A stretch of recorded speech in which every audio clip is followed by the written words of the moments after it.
Hello good evening friends, this is करतेयाल। Welcome to my channel my learning academy. तो आपको पता है हम यूपी टेट की स्टडी कर रहे हैं। टाइम बहुत कम रह गया है तो हम डे 7 तक पढ़ चुके हैं। आज हम डे 8 की स्टडी करेंगे। तो चलते हैं। आप पढ़ रहे होंगे, स्टडी करते रहिएगा ज़ोरों शोरों से, और लाइक शेयर सब्सक्राइब ज़रूर करना, ठीक है। तो चलिए आगे चलते हैं। आज डे 8 की स्टडी करते हैं। तो आज डे 8 में हम फोकस करेंगे सीडीपी की case study question, SST geography, SST में ज्योग्राफी और सिविक्स का, इंग्लिश में आगे की ग्रामर और इसका वोकेबलरी पार्ट। तो देखिए, सीडीपी में हम वाइगोत्स्की की पढ़ रहे थे, उसी के आगे हम उसका और आगे स्कैफोल्डिंग का पढ़ेंगे। स्कैफोल्डिंग का मीनिंग होता है जब हम सपोर्ट करते हैं बच्चों को, चिल्ड्रन को, टीचर और पेरेंट के द्वारा उन्हें सपोर्ट मिलता है या फिर उनके पीयर का सपोर्ट मिलता है, यानी कि मेट्स का, क्लासमेट्स सपोर्ट मिलता है, फ्रेंड्स का सपोर्ट मिलता है, उसे हम स्कैफोल्डिंग कहते हैं। जब तक चाइल्ड अच्छे से इंडिपेंडेंटली परफॉर्म करना नहीं सीख जाता है तब तक उसे ये सपोर्ट मिलता है टीचर से, पेरेंट्स से और उसके फ्रेंड से। इसमें फीचर होते हैं कि सपोर्ट धीरे धीरे घटता जाता है, जैसे जैसे बच्चा सीखता जाता है अपने आप करने की, उसमें उसी तरह से सपोर्ट रिड्यूस होता जाता है। लर्निंग अकर होता है थ्रू इंट्रैक्शन से, फेस टू फेस हम उसे स्कैफोल्ड करते हैं, सपोर्ट करते हैं, इंटैक्ट करते हैं, तब बच्चा उसे एक्सपीरियंस करके सीखता है। और ये जीपीडी से रिलेटेड है, जो मैंने आपको बताया था, जोन प्रॉक्सिमल डेवलपमेंट से रिलेटेड है, ठीक है। तो आगे देखिए, जैसे कि एग्जांपल दे देती हूँ मैं आपको। एक टीचर फर्स्ट सॉल्व करता है उसकी मैथ्स प्रॉब्लम को चाइल्ड के साथ, फिर उसे हिंट दे दे के बताता है, डायरेक्ट सॉल्व नहीं करता, धीरे धीरे छोड़ता रहता है उसकी हेल्प करना, हिंट देता है, और बाद में फाइनली बच्चा खुद से ही सॉल्व करने लग जाता है। इसी तरह से ये स्कैफोल्डिंग होती है। नेक्स्ट देखिए, मोटिवेशन को देख लेते हैं। इंट्रिंसिक मोटिवेशन क्या होता है? जब हम मोटिवेट अंदर से होते हैं, खुद की चाहत से होते हैं, हमें खुद से होता है, मतलब कि मुझे कुछ करना है, कुछ बनना है। जैसे कि चाइल्ड स्टडी बिकम्स ही इंजॉय लर्निंग, जब वो इंजॉय करता है खुद से, जब उसका पढ़ने का मन करता है तब उसे इंट्रिंसिक कहते हैं। और एक्सट्रिंसिक जब उसको कहा जाता है कि अगर तुम पढ़ोगे तो तुम्हारे अच्छे मार्क्स आएंगे, तुम्हें चॉकलेट देंगे, तुम्हें गिफ्ट देंगे, तुम्हें घुमाने ले जाएंगे, तो यह रिवॉर्ड और ये सारी चीज़ों को पाने के लिए वो अच्छे मार्क्स आने की कोशिश करता है, पढ़ने की कोशिश करता है, तो उसको हम एक्सट्रिंसिक कहते हैं। जैसे कि चाइल्ड स्टडी फॉर मार्क्स और प्राइज़, है ना। टीचर या पेरेंट्स द्वारा जब बोला जाता है ये सब कि अच्छे मार्क्स लाओगे तो वहाँ ले जाएंगे, तुम्हारी बात मानेंगे, ऐसे।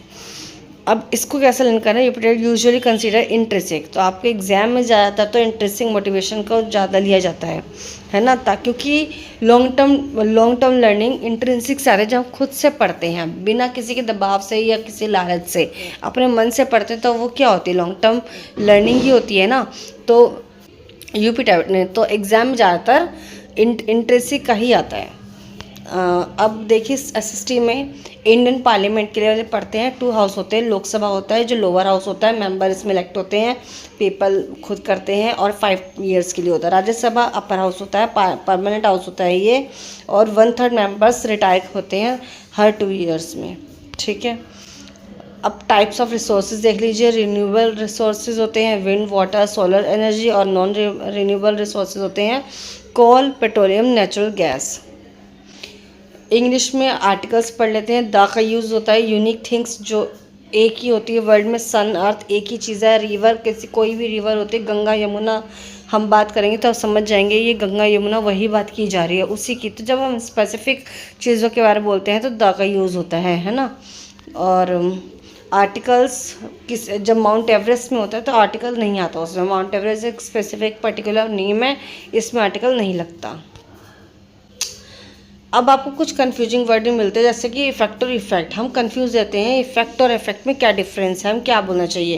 इफेक्ट जो होता है वो वर्ब होता है जब किसी को प्रभाव पड़ता है, और इफेक्ट होता है वो नाउन, जब उसका रिजल्ट क्या बनता है, कुछ भी करो तो उसका क्या रिजल्ट आएगा, तो उसको हम इफेक्ट बोलेंगे। जैसे कि the rain affected the match, rain ने मैच को इफेक्ट करके प्रभाव डाला, और the effect of rain was visible, अगर रेन हुई और उसका क्या रिजल्ट निकला वो हमें दिखा तो वो इफेक्ट हुआ। आप क्वेश्चन पे आ जाइए इसके। टीचर जब हेल्प करती है बच्चे की टास्क कंप्लीट करने में और ग्रेजुअली उसका सपोर्ट धीरे धीरे रिड्यूस होता जाता है तो उसको कहते हैं, वो कॉन्फिडेंट जब तक हो जाता है तब तक उसका जो सपोर्ट है रिड्यूस हो जाता है, उसको हम कहते हैं स्कैफोल्डिंग। उसको हम कहते हैं स्कैफोल्डिंग। आगे देखते हैं। सेकंड क्वेश्चन है, चाइल्ड स्टडी करता है जब वो इन्जॉय करता है, क्योंकि वो इन्जॉय करता है अपनी बुक्स को, लर्न करता है न्यू थिंग्स को, उसे हम कहते हैं इंट्रिंसिक मोटिवेशन। कौन सा हाउस होता है जो जिसे हम लोअर हाउस कहते हैं, वो होता है लोकसभा हाउस, पार्लियामेंट का हाउस। ठीक है। Which of the following is a renewable resource, कौन सा होता है इसमें, सोलर एनर्जी। राज्यसभा कौन सा हाउस है, परमानेंट हाउस है। करेक्ट सेंटेंस बताओ इसमें से। Mount Everest is the highest peak, क्योंकि मद्दा या आ एन कुछ भी आर्टिकल इसमें नहीं लगता है। द न्यू पॉलिसी विल, अब इसको क्या आएगा, इफेक्ट या इफेक्ट। इफेक्ट का कौन सा वर्ड आएगा, विल के साथ हम क्या लगाएंगे, इफेक्टेड भी नहीं आता, और will effect the economy. The new policy effect करती है इकोनॉमी को, है ना, तो बी ऑप्शन आ जाएगा इफेक्ट। ठीक है, प्रभाव पड़ता है। एरर बताओ, one of the girls have, तो गर्ल्स के साथ हैव नहीं आएगा, जब वन ऑफ होता है तो वन ऑफ के हिसाब से हैज़ लगता है। जनरस का सिनोनिम हो गया काइंड। एक्सपेंड का एंटोनिम हो गया रिड्यूस। तो ये हमारे थे आज के डे 8 की स्टडी मटेरियल आपको दिए मैंने। इसकी स्टडी करना और आगे और इसके और अपनी एग्ज़ाम क्रैक करने को बिल्कुल प्रिपेयर हो जाइए। ठीक है। अब नेक्स्ट मैं आपसे मिलूँगी डे 9 की स्टडी के लिए नेक्स्ट टॉपिक के साथ। तो आप पढ़ते रहिए और सब्सक्राइब करना, शेयर करना, लाइक करना अपने फ्रेंड्स के साथ। ठीक है। तो this is Shikha Katyal signing off. Bye bye. If you want to learn English with ease, then follow Shikha please.